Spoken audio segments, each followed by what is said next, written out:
Welcome to the Sommelier Series, a brand new partnership between Dan Really Likes Wine and Nederburg, charting the stories of 10 top South African sommeliers, finding out how they got into the world of wine and discovering just why they are so passionate about what they do. The stories are incredible, from the Zimbabwean who in the space of 10 years went from a refugee living on the streets of Johannesburg through to a young woman who's achieved something no other woman in the South African wine industry has. They're 10 terrific people. Yes, this is about wine, but it's also about the people behind such an important element of our wine industry, the sommeliers. Behind me is the Manor House at Nederburg. It's an iconic building on an iconic estate that for over 200 years now has been making terrific wine that finds its way into homes right around the world, but also into top restaurants. And so a natural partnership between great wine and the sommeliers is serving it up week in and week out and adding such enhancement to our great restaurants of South Africa. And we start with one of those great restaurants, a restaurant that consistently finds itself in lists of the world's 50 best. It's the Test Kitchen. Luke Dale Roberts is an exceptional chef, and his Test Kitchen tasting menu is the definitive eating experience in Cape Town. But he's also got an outstanding sommelier, a young Zimbabwean whose journey into wine came from a background with no previous experience, but he now finds himself as a man with one of the most sought-after palates in South Africa. His name is Tinashe Nyamudoka, and we meet him today at the Test Kitchen.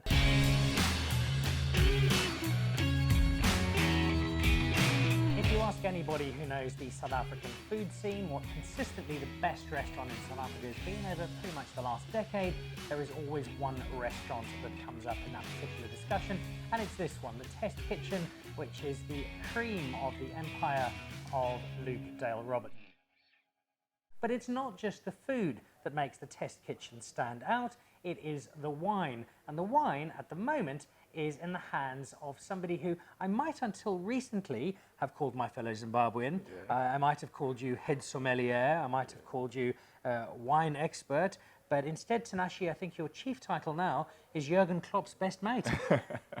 Yeah, definitely. So he was also he was Ed Sheeran's as well. Ed Sheeran as well. You're a popular man. Yeah. So I saw Jurgen was in, what, a couple of weeks ago? Yeah, a couple of weeks ago on the win of season break, Yeah. international break, yeah.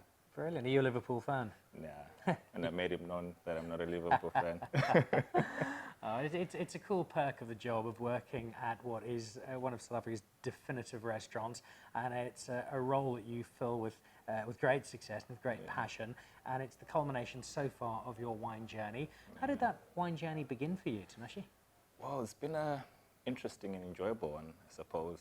Like you said, fellow Zimbabwean. So I trekked down here in 2008, just running away from the economic wars and all.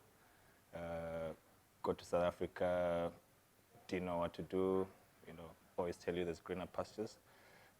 Came back with just a bunch of certificates in my bag and a change of clothes. And so in Zim, I was actually working in a supermarket, TM, Pick and Pay. Yeah. And the first point of call was to look for work in the supermarkets. Tried, but then you'd realize it's not that simple. You need permits, you need certificates and all. So yeah, it was a reality check.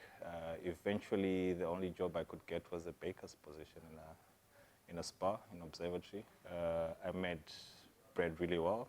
I was sending out those hot cross buns over Easter, which was really great.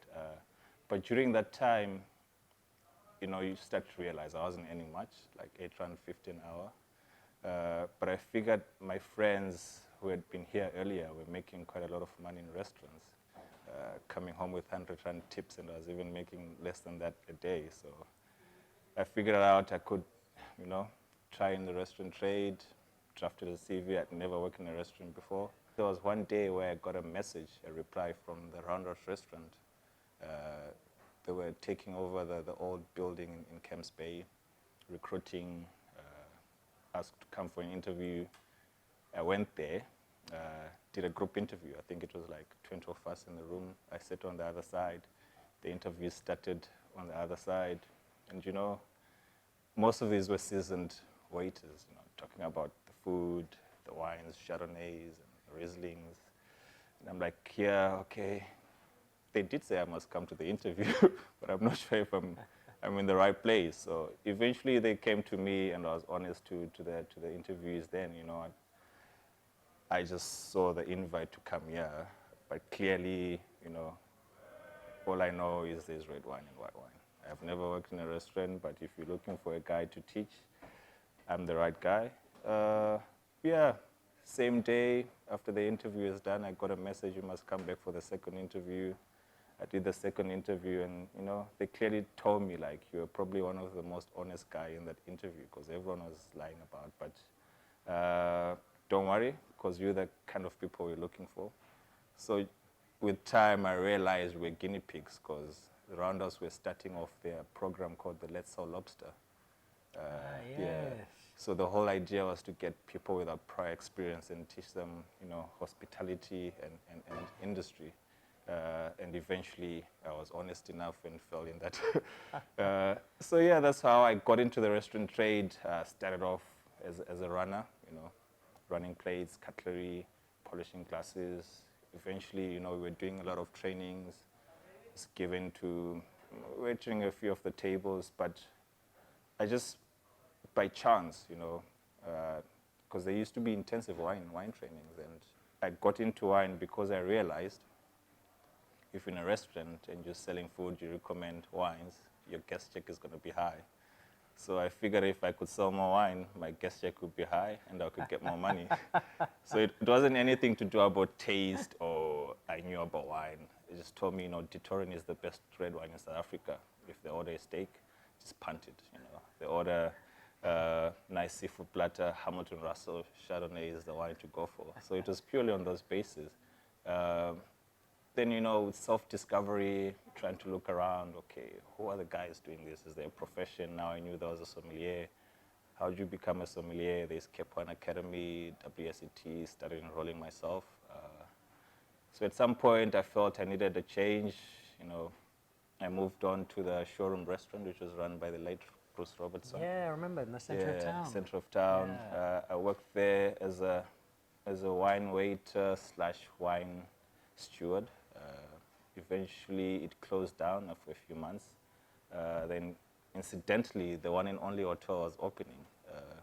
And the lady who had interviewed me for the first job in Camps Bay knew the showroom had closed and said, Tinashe, you know, there's a position here.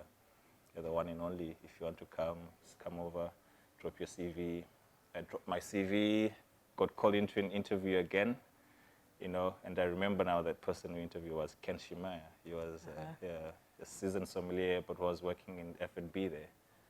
Yeah, midpoint during my interview, I was like, you know what, just wait here. I'm going to call someone for you. I think I know where to put you. So he called Stephen Towler, who was the resort. He was a global sommelier for one and only. It's just like, Ken was like, no, Stephen, talk to this guy. I think it's yours.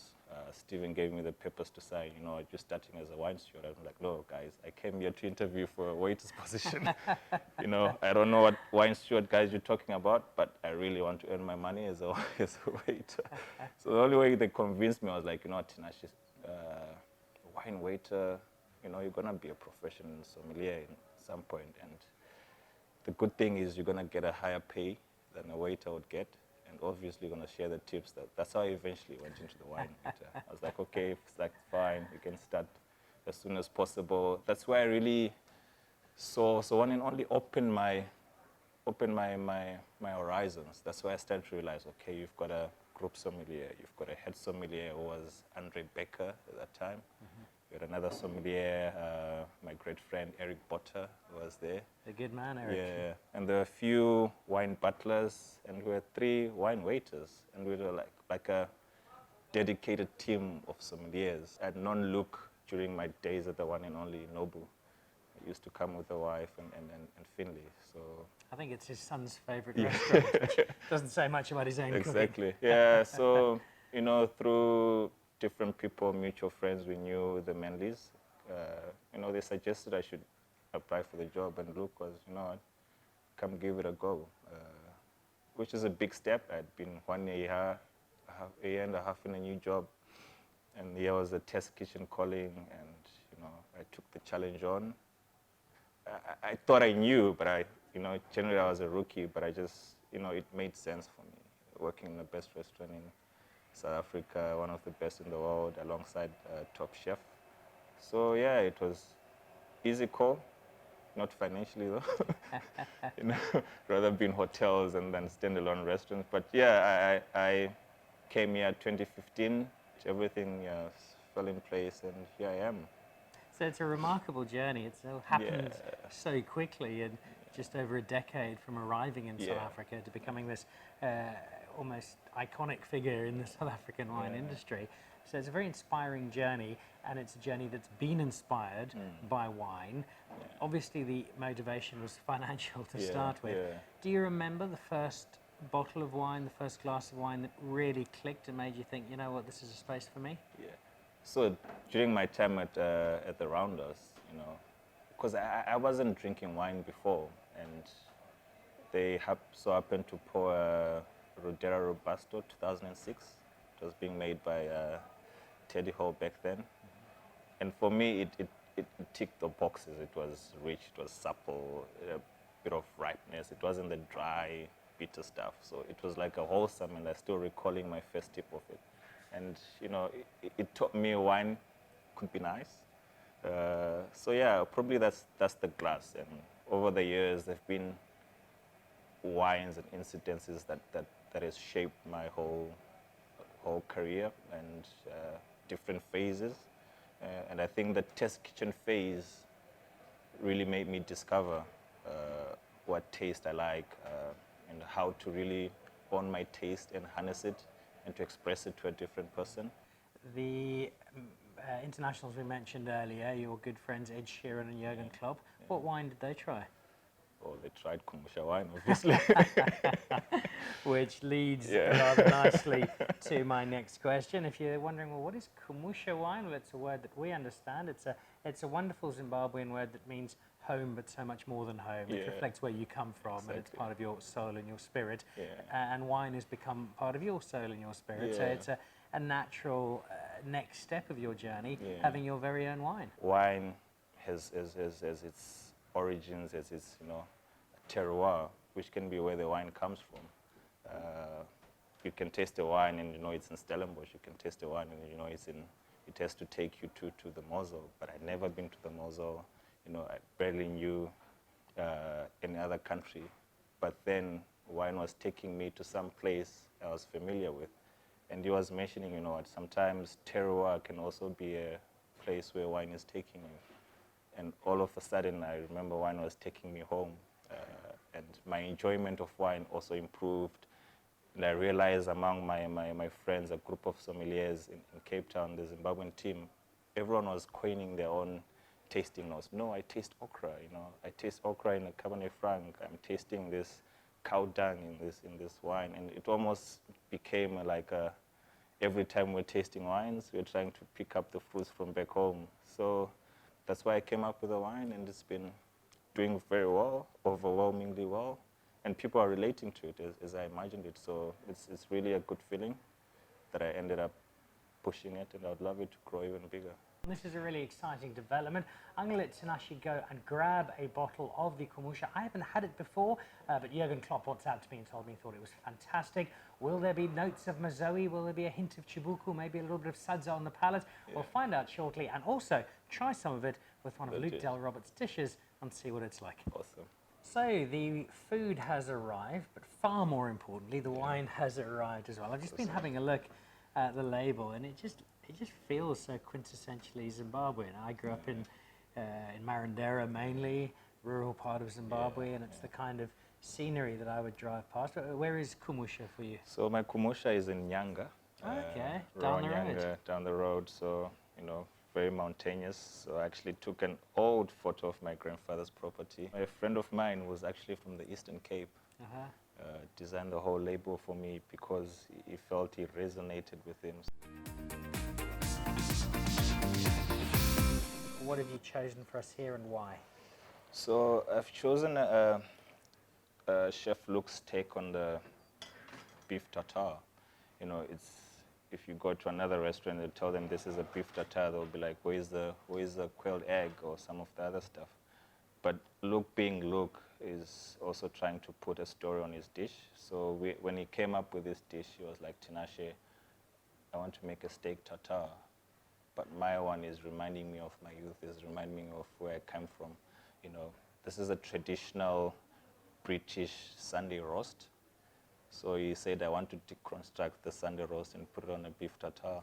Dig in and let me know what you think. Cool. Well, what I'm going to do first is try the wine, because I'm really excited about this. Nice bright color.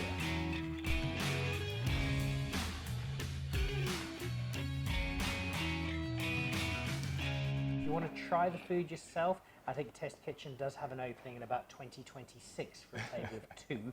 It's awfully difficult to get into, but it is so worth it because the food is splendid, the wine is terrific, and in concert they make for an unforgettable experience.